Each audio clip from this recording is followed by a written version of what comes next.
everybody. Good evening. So, we did it. Buenas noches, Miami.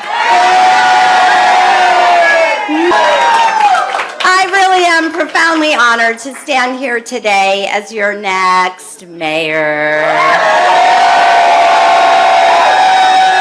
We will confront the affordability crisis with the urgency Miami's families need, and above all, we will lead a city that belongs to everyone.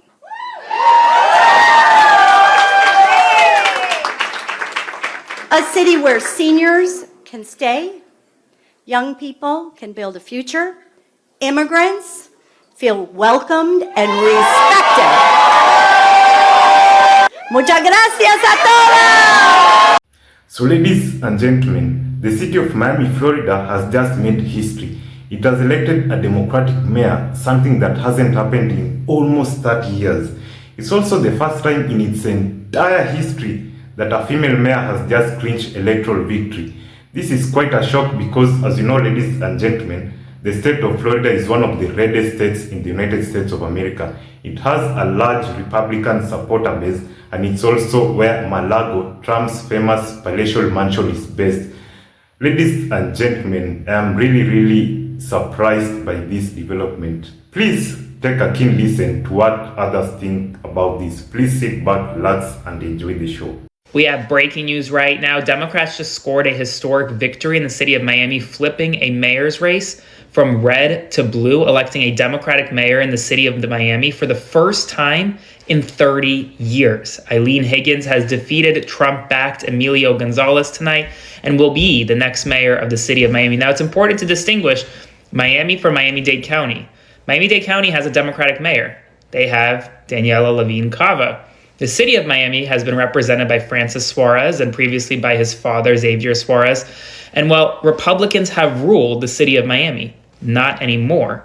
In a stunning victory against his Trump-backed opponent, Eileen Higgins has won. She will be the next mayor of Miami. And well, it spells trouble for the Republican Party in an area that had shifted very much to the right in recent years, and looks like now maybe shifting back to the left. We have some amazing breaking news. Democrats have won the mayor's race in Miami, flipping it from red to blue. Decision Desk has called it. Eileen Higgins, who is a Democrat, but they run as non-affiliated in Miami, will win the Miami mayoral runoff election. And here's the crazy thing about this election. There hasn't been a Democrat as mayor of Miami in nearly 30 years. And in 2021, the Republican candidate won by 67 points. Now, a Democrat's going into office. This should be yet another warning sign, a red flag for Donald Trump and MAGA going into 2026. I mean, just in November, you had all of these Trump-endorsed candidates, these Republicans all across the country getting beaten like a drum. Now in Miami, that hasn't had a Democratic mayor in 30 years, now elected a Democrat. Candidates that are aligned with Trump or endorsed by him continue to lose because the American people realize that Trump and his policies aren't making anything better. Matter of fact, they're making everything much worse. And I expect we'll see more of this in the coming months and years. This is a big deal. This is a big deal. First female mayor in Miami's history. First Democrat mayor in almost 30 years. If I were a betting woman, I'd probably say I had some pretty angry relatives in Miami right now. Let's be real though. This flip happened because Cubans are finally starting to feel the consequences of their vote for Donald Trump.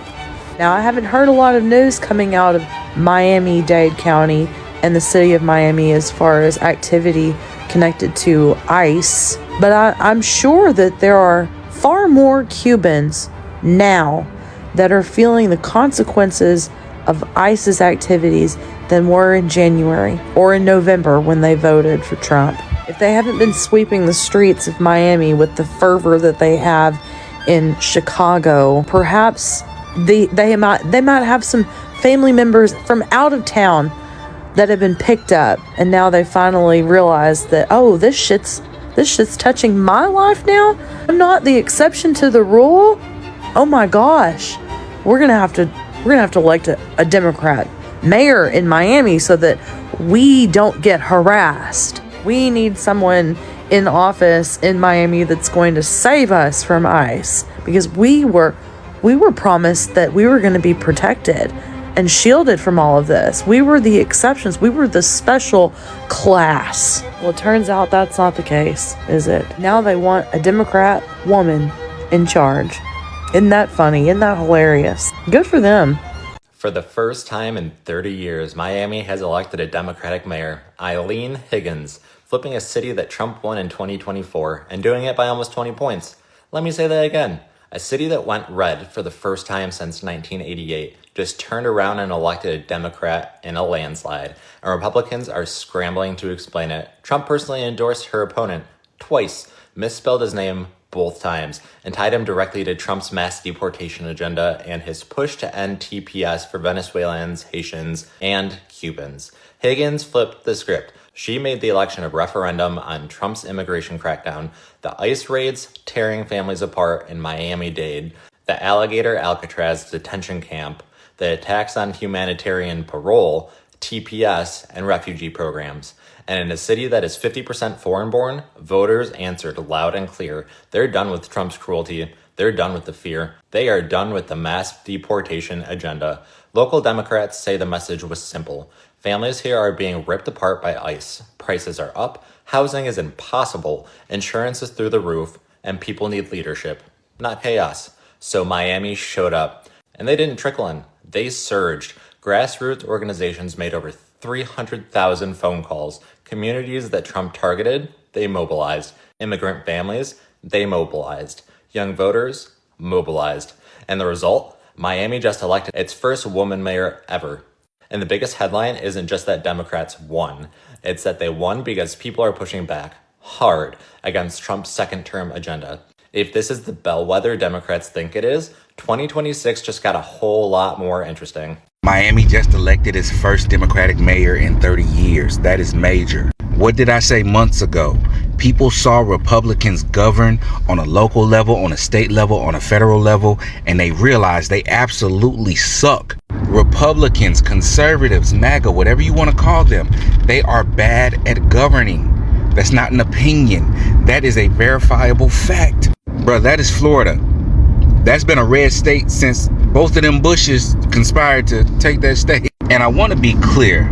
The voters are speaking very loudly. It was these people that were voting independent, libertarian, all these people that voted Republican in the name of economics, in the name of lowering prices or possibly getting a check. The people that got sense but voted like they didn't have any sense. Yeah, those folks are finally coming back around and realizing, yo, we don't need to go this direction anymore because these folks are not fiscally responsible. The hearts of hardcore MAGA voters have not been changed. I want to be very clear on that. They're still 10 toes down for this man in office. They're still party over principle. So honestly, at this point, they're lost causes. But to see this transition happening, honestly, I feel vindicated because I saw it coming.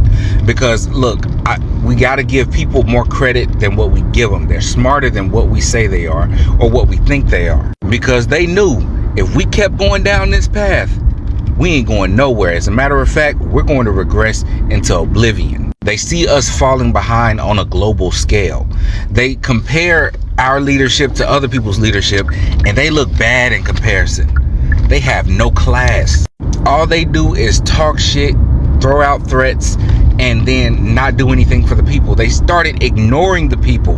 They were ignoring their constituents by not doing any more town hall. The nation saw Republican leadership let their constituents starve along with those other folks that they claim to not like. Either way, I love it. I'm glad to see it happen. I can't wait to see it happen some more in 2026. So ladies and gentlemen, is this shocking to you? Is the Democratic Party making a huge comeback, and is the blue wave even real according to you? And do you think that Trump is about to see things when the upcoming midterm elections are held in 2026 next year? Please let me know what you think about that down in the comment section below. But as always, ladies and gentlemen, I hope that you enjoyed the video tremendously, and if you did, please don't forget to leave a like and also to subscribe to the channel if you're new. Also, ladies and gentlemen, please let me know of what I need to do to upgrade the channel even further so that I may continue to bring you high quality content. So ladies and gentlemen, I hope to see you in the next video. Cheers and peace.